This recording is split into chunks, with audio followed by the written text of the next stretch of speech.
കോപ്പിയടി പിടികൂടിയതിന് വ്യാജ പീഡന പരാതി, 3 വർഷം ജയിൽ, ഒടുവിൽ നീതി.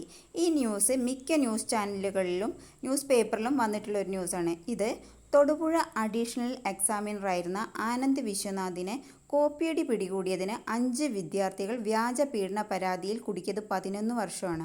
അദ്ദേഹം 3 വർഷം ജയിലിൽ കിടക്കുകയും ചെയ്തു.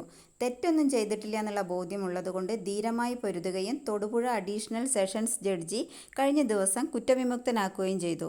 ജഡ്ജി ലൈജുമോൾ ഷെറീഫ് വിധിന്യായത്തിൽ പറഞ്ഞത് ഇതിൽ ഗൂഢാലോചന നടന്നിട്ടുണ്ടെന്നും കോപ്പിയടി പിടിച്ചതിനുള്ള അമർഷമാണ് വ്യാജ പരാതിയിൽ എത്തിച്ചതുമെന്നുമാണ് കോടതി കണ്ടെത്തിയത്.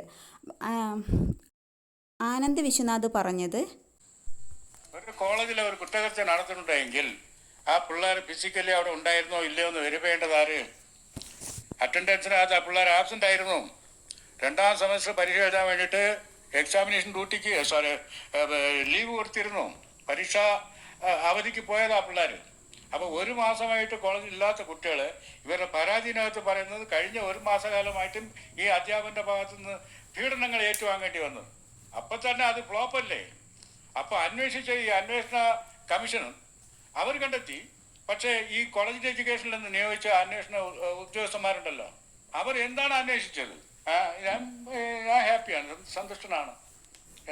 ഇനി ഇതുപോലുള്ള സംഭവങ്ങളിൽ ആവർത്തിക്കരുത്.